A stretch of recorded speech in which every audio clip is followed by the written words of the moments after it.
श्री कृष्ण कन्हैया लाल की जय। श्री निजानंद स्वामी की, श्री प्राणनाथ प्यारे की।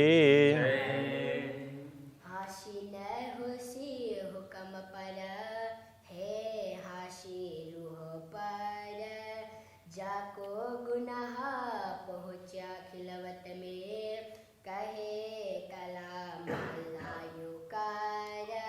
कहे कलाम अल्लाह कर। श्री कृष्ण कन्हैया लाल की। रसूल मोहम्मद को जब मेराज हुआ तो ऐसा कहते हैं कि उन्होंने कुछ आत्माओं को देखा, उनके लिए उन्होंने कहा ये मोती है। तो उनके मुंह पर ताला देखा। मुंह पर ताला, वैसे ताला लटका हुआ ऐसा नहीं है, लेकिन किसी के लिए बोलने में बोल देते हैं ना, कोई चुप बैठे हो तो क्यों वो जवाब नहीं दे रहा है, मुंह में ताला लगा रखा है क्या, ऐसा बोलते हैं ना। तो बस इस तरह से मौन थे। तो मौन देख करके तो वो बोलते हैं कि हमने परमात्मा को पूछा तो उन्होंने कहा ये तुम्हारा ही समूह है, तुम इसी में से हो, ये बताया। तो ये चुप क्यों बैठे हैं? तो इन्होंने गलती की है ऐसा बोला। अब इनको लगा कि गलती मतलब अपराध, तो ऐसा दोष तो यहाँ परमात्मा के वहाँ भी अपराध होता है। इस तरह से बहुत से लोगों को इस बात पर संदेह हुआ। हो सकता है जिनको भी अनुभव होता है तो उनकी बातों पर दूसरों को संदेह हो, तो वो क्या बताते हैं, दूसरे क्या समझते हैं, ऐसी बहुत सी बातें होती है। अनुभव अलग वस्तु है और ज्ञान अलग वस्तु है। तो प्राणनाथ जी उसका स्पष्टीकरण ये देना चाह रहे हैं। तो देखो, रसूल को जो परमात्मा ने गुनाह की बात की, वो कोई गुनाह नहीं है, परमात्मा के वहाँ कोई गुनाह नहीं पहुँचता। किंतु ब्रह्मात्माओं की तीव्र इच्छा थी दुनिया को देखने की, तो दुनिया को देख करके वो अपना अस्तित्व को ही भूल जाती है। उसके बाद में उनकी हंसी होगी तो वो उनके लिए तो एक गुनाह दोष है, उसको अपराध को दोष को, बस वो अभी मौन है। तो उसका कारण ये है कि उनकी दृष्टि दुनिया में है। जब परमात्मा के समक्ष होते हैं तो उनकी दृष्टि परमात्मा की तरफ होनी चाहिए ना। तो उस समय मौन है, दृष्टि दूसरे तरफ है, तो ये उनकी भूल है। तो वो भूल क्यों?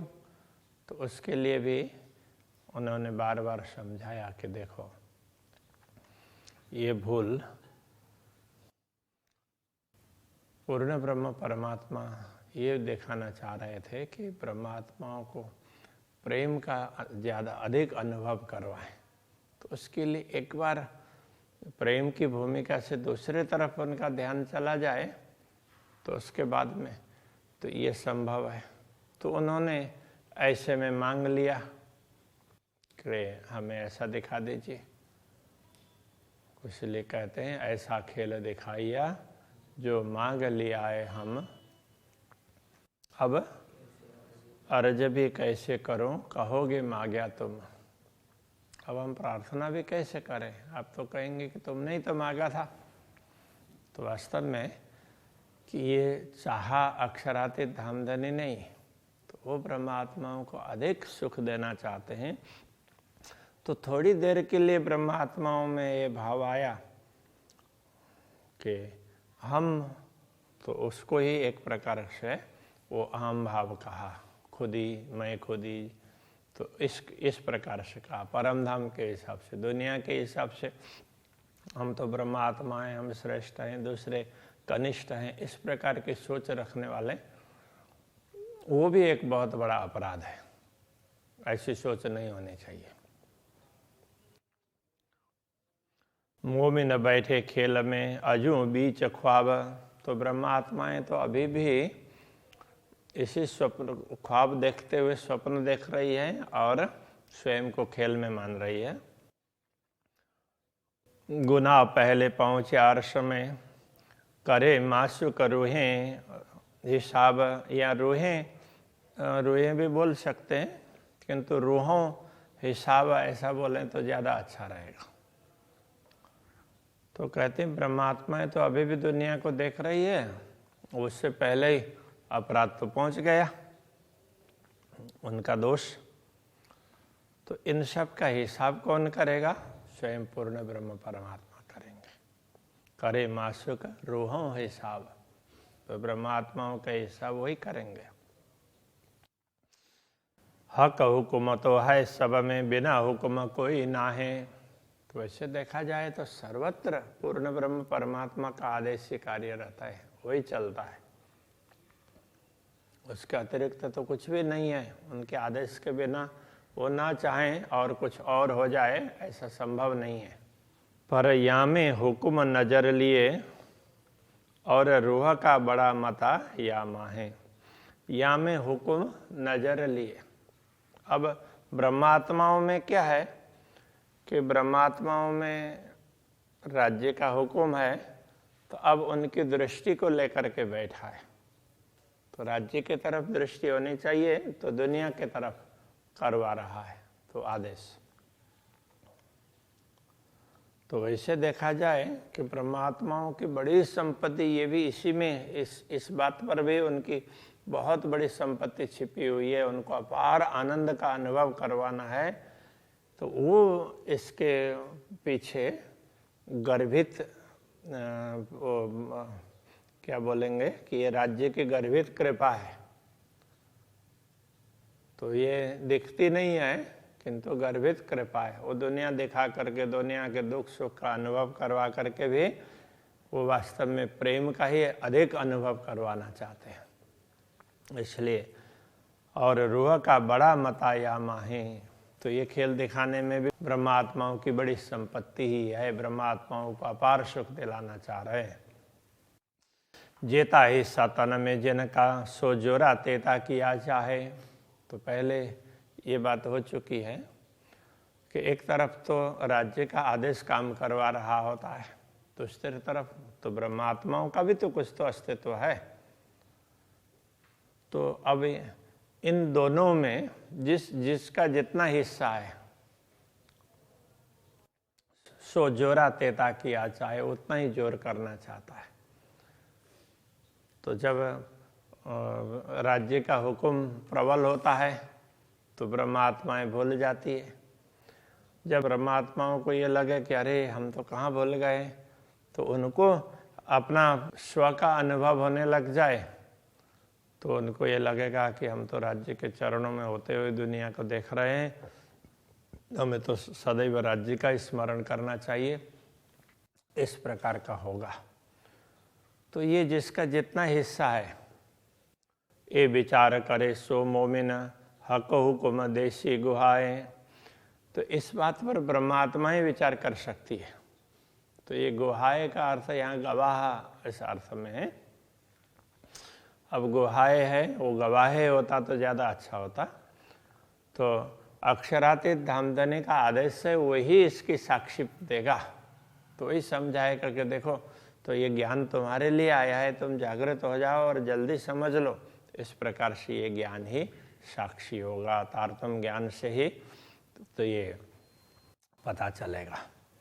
ताथे हुकुम के सिर दो सदे बैठ न सके मोमिन। इसलिए ब्रह्म राज्य के हुकुम के ऊपर दोष दे करके उसके सिर पर दोषारोपण डाल करके ब्रह्मात्मा ऐसे चैन से माया मोह में मस्त होकर नहीं बैठ सकती। उनको अपना प्रयत्न करना चाहिए। अर्श दिल खुदी से क्यों डरे, लिए हक इल्म रोशन। तो अर्श दिल का तात्पर्य धाम हृदया ब्रह्मात्माएं खुदी से क्यों डरे।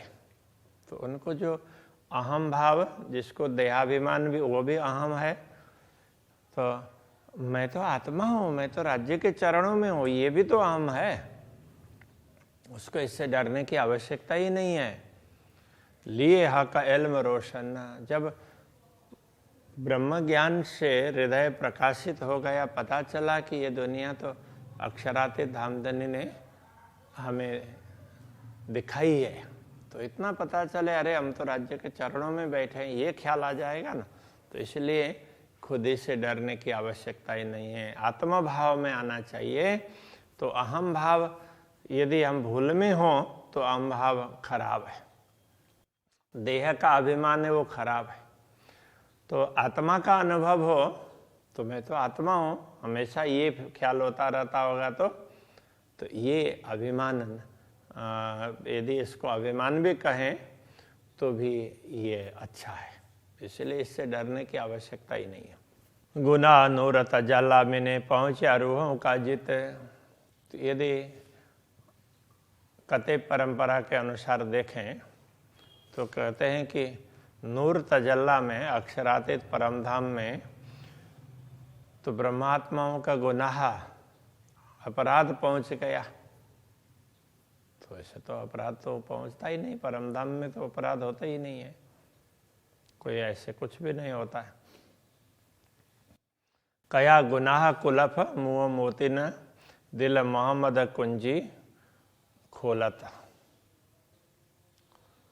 तो ऐसा रसूल मोहम्मद ने क्या कहा था, कया गुनाह, गुनाह क्या है, कुलफ मुँह मोतिन, मोतियों के मुंह में ताला है।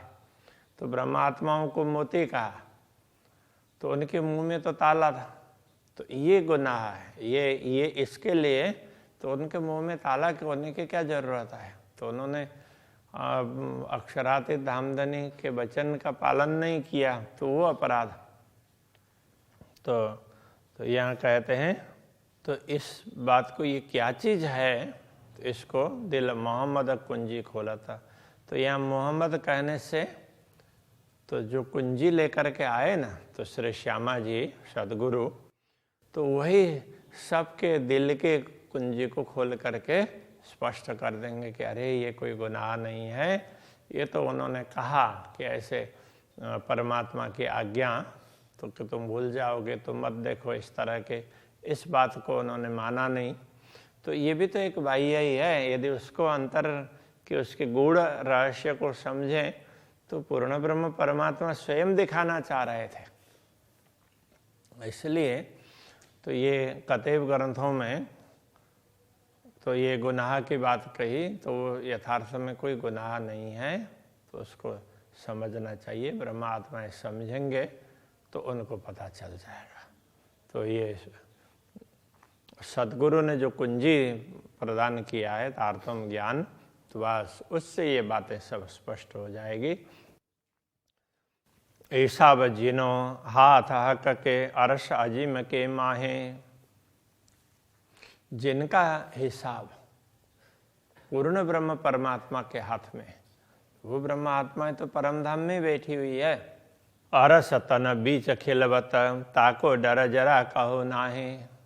तो परमधाम का शरीर परात्मा, वो तो मूल मिलाव में राज्य के चरणों में है, तो उसको किस चीज़ का डर है, कोई डर ही नहीं है। ये जो बता दिया गया है वो बताने का एक तरीका है, उसको उस तरह से समझना चाहिए, ये बात कह रहे हैं। तो उन्होंने वो इसके स्थूल अर्थ को ले लिया, ऐसा नहीं है, उसके सूक्ष्म अर्थ को लेना चाहिए। करी हाँसी हक के रूहों पर, जिन वास्ते किया खेल। तो पूर्ण ब्रह्म परमात्मा ने ब्रह्म आत्माओं पर हंसी की, क्योंकि ये खेल उनके लिए ही बनाया है, जिनके लिए ये खेल बनाया, तो उनकी हंसी उड़ाई। तो ये ऐसी हंसी नहीं है, ये तो एक सामान्य रूप से लोग समझें उसके लिए कहा, ऐसी हंसी नहीं है, उनको तो और ज़्यादा आनंद देना है, इसके लिए ये कर रहे हैं। रूहों बौस किया इश्क का बेरतीन देखाया माहे लैल।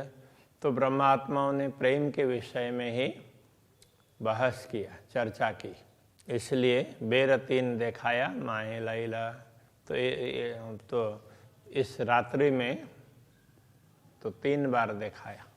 तो इसलिए इस रात्रि को, जिस रात्रि में खेल दिखाया, उसको रात्रि कहने का तात्पर्य अज्ञान की अवस्था। तो ये तीनों अवस्थाएं हैं वो श्रेष्ठ हैं, ऐसा कहा। इसलिए उसको कतई ग्रंथों में लैलतुल कद्र का कद्र करना चाहिए, आदर देना चाहिए, ऐसा ये ऐसी रात्रि है, इस प्रकार से कहा। हक आगू कहे मोहम्मद मोए अर्श में बिना उमत। तो मोहम्मद ने परमात्मा के आगे कहा कि मुझे अपने आत्माओं के बिना तो मुझे अच्छा ही नहीं लगेगा। जब उनका ध्यान ही दुनिया में है तो मुझे कैसे अच्छा लगेगा। इस प्रकार की बात कही, ऐसा करके यहाँ कह रहे हैं। अब किस रूप में कहा है ये मालूम नहीं है, तो उसको ऐसे समझना चाहिए, ये कहना चाह रहे हैं प्राणनाथ जी। हके दिया प्याला मेहर कर। तो उन्होंने तो उन पर कृपा करके प्याला भी दिया प्रेम का, किंतु कहे मोए मीठा न लागे शरबत। मुझे तो ये मीठा, इसमें कुछ मिठास ही नहीं आ रहा है। इस प्रकार से तो मोहम्मद को लगा कि जब मेरी आत्मा है तो यहाँ ये रसूल की बात नहीं है। तो सतगुरु श्री देवचंद्र जी महाराज प्राणनाथ जी क्या कहते हैं कि हम तुम एक अरश के एक वतन के अपनी रूह नहीं दोए। क्या है, जब तक तुम भूल में रहोगे तब तक मुझे सुख कहाँ है, जब तक तुम माया में हो तब तक मुझे कहाँ सुख है। तब सुख कैसा मोहे, हम तुम एक वतन के अपनी रूह नहीं दोए। तो पहला चरण अभी याद नहीं आ रहा है। ये इस प्रकार की बात है। हक के दोस्त कहे औलिए भय ऐसे बुजुर्ग। तो पूर्ण ब्रह्म परमात्मा ने ये भी कहा कि देखो, ये औलिया कहने का तात्पर्य वली का बहुवचन औलिया होता है। वली का अर्थ होता है दोस्त, मित्रता रखने वाले। तो पूर्ण ब्रह्म परमात्मा ने कहा मेरे सबसे अंतरंग तो यही हैं, यही ब्रह्म आत्माएं मेरे अंतरंग है। इस प्रकार कहा। भय ऐसे बुजुर्ग का, तो ये ब्रह्म आत्मा इस दुनिया में भी सबसे श्रेष्ठ कहलाई है। इनको देखे से स्वभाव जैसे याद किए हुए हक। इनको देखने मात्र से भी स्वभाव मिलेगा। तो स्वभाव का अर्थ क्या होता है, लाभ प्राप्त होना, पुण्य। इनके दर्शन मात्र से भी पुण्य प्राप्त होगा। जैसे याद किए हुए हक, जैसे परब्रह्म परमात्मा का स्मरण करते हैं तो कितना लाभ मिलता है, आनंद मिलता है। तो ऐसे ब्रह्मात्माओं के दर्शन मात्र से भी आनंद मिलेगा। तो पूर्ण ब्रह्म परमात्मा ने इनको नश्वर जगत में भी ऐसी प्रतिष्ठा दिलाई। जित पर जले जबराइल पहुँचा न बिलंदी नूर। तो जहाँ प्रवेश करते हुए जिब्रिल के पंख जलने लगे, तो इसलिए वो नूर बिलंद में ना पहुँचा, तो अक्षरातीत धाम में नहीं पहुँच सका। बिना रूहें इशारते खिलवत दूजा एक कौन जाने मजकुरा। तो बिना रूहें, ब्रह्मात्माओं के बिना खिलवत इशारते, परमधाम के ये संकेत हैं। दूजा ये कौन जाने मजकुरा, इस विवरण को कौन समझ पाएगा, ये तो ब्रह्मात्मा ही समझेंगे ना। इसलिए दूसरों को लगता है कि ये कैसे हो सकता है, कैसे कह दिया, ऐसा लगेगा। तो ब्रह्मात्मा इस बात को समझ सकती है। अलस्तो बीर अब कया कने तब जवाब दिया रूहन। तो पूर्ण ब्रह्म परमात्मा ने क्या कहा, अलस्तो बीर अब कुम, इस तरह से कहा, क्या मैं तुम्हारा स्वामी नहीं हूँ। तब ब्रह्मात्माओं ने कहा हाँ सचमुच आप हैं। फिर भी तो उनको दुनिया देखने की जल्दीबाजी तो थी। कोई और होवे तो देवही जो ए फुरमा न कहे सुकन। अब इसके साक्षी दूसरे कोई और होते तो देते ना, दूसरे तो कोई थे नहीं। तो पूर्ण ब्रह्म परमात्मा ने बोला, ब्रह्मात्मा ने सुना, उन्होंने उत्तर दिया। तो इसीलिए उनको ही ये पता है। ए फुरमान कहे सुकन्ना, तो ये वचन तो धर्म ग्रंथों में इस प्रकार से दिए गए हैं। तुम रूहें जात नासुत में जाओगे मुझे भूल। परमात्मा ने क्या कहा, तुम नश्वर जगत को देखने जा रही हो तो वहाँ मुझे भूल जाओगी।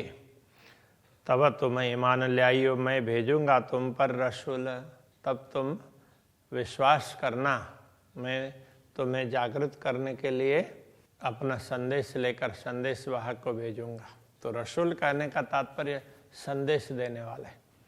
तो अब मोहम्मद को रसूल ऐसा माना उन्होंने। तो यहाँ पर सतगुरु श्री देवचंद्र जी की बात है। तो श्री श्यामा जी को ये दायित्व दिया, तुम ब्रह्मात्माओं को जागृत करना। तो उनके लिए कहा है, श्यामा जी सतगुरु बन करके आई हैं, तो उनकी बात पर तुम भरोसा करना। इस प्रकार पूर्ण ब्रह्म परमात्मा समझा रहे। तुम माहो माहे रही हो शायद, ये तो मैं भी शायद हूँ। तुम परस्पर एक दूसरे की साक्षी बनना, और मैं भी तुम्हारा साक्षी हूँ। तुम्हें जागृत करना, तुम परस्पर एक दूसरे को जागृत करना, और मैं भी तुम्हें जागृत करने का प्रयत्न करूँगा। ये जिन्हें भूलो तुम सुकन्ना, मैं फुरमान भेजो तुमको। तो ये बात मत भूलना कि मैं तुम्हें अपना ज्ञान, अपना आदेश भेजता रहूँगा। तो ये सारे धर्म ग्रंथ है, ये फुरमान है। और शायद किए हैं फिरस्ते, सो भी देवेंगे शायद ही। तुम्हारे लिए ईश्वरी सृष्टि को भी साक्षी बना देते हैं, वो भी साक्षी देंगे। सो रसूल याद है देसी तुम्हें, जो मेरे आगू हुई इत की। तो मैं जिसको संदेश लेकर के भेजूंगा, तो वो यह जो बात होगी, परमधाम की जो बातें, वो सारी बातों को साक्षी दे करके समझाएंगे। मेरे सामने अभी जो बात चल रही है, इसकी साक्षी भी देंगे, ये कहना चाह रहे हैं। ऐसी बढ़ाई औलियों हाके अपने मुख दे। इन जिनको कुरान में, हदीस में औलिया कहा है, ऐसी ब्रह्म आत्माओं की बढ़ाई, उनकी महिमा इस प्रकार का बताई है। स्वयं परमात्मा ने उनका महत्व समझाया। और ये भी कहा, कोई या को न जाने मुझ बिना। तो मेरे बिना दूसरा तो इनको कोई पहचानता ही नहीं, किसी को पता ही नहीं है इनके विषय में, मैं ही जानता हूँ इनको। मैं छिपाए तले कबाए, मैंने उनको कबाए के नीचे छिपाया है। तो ये कबा का तात्पर्य, तो उसको वो एक प्रकार से जामा। तो जामा, अभी जो जामा पहनते हैं वो दूसरे टाइप के होंगे, तो पुराने समय में दूसरे प्रकार के। अभी जिसको घाघरा बोलते हैं, बहुत लंबा घेरा होता है, वो खोलेंगे तो बहुत लंबा हो जाएगा। तो उस तरह से मैं तो इससे छुपा करके रखूँगा, उसको कबाए तले ऐसा कहा। तो ऐसे जामे से ढक करके नहीं है, लेकिन कहने का तात्पर्य है, मैं तो बस इनको इतनी नज़ीक रखूँगा ऐसा कहा। तो मैं ही तो इनका संरक्षण करता हूँ, तो मुझे ही इनके विषय में पता है, इस प्रकार से समझाया है। तो इस बात को समझना चाहिए, ये कहना चाह रहे हैं। अभी यहीं रखते हैं। श्री कृष्ण कन्हैया लाल की। मैं छिपाए तले कबाए के, मैं छिपाए तले कबाए के। ऐसी बढ़ाई ओलियो, ऐसी बढ़ाई औलियों, हके अपने मुख दे। हके अपने मुख दे। या को न जाने मुझ बिना, सोई को न जाने मुझ बिना। मैं छिपाए तले कबाए के, मैं छिपाए तले कबाए के। मैं छिपाए तले कबाए के। मैं छिपाए तले कबाए के।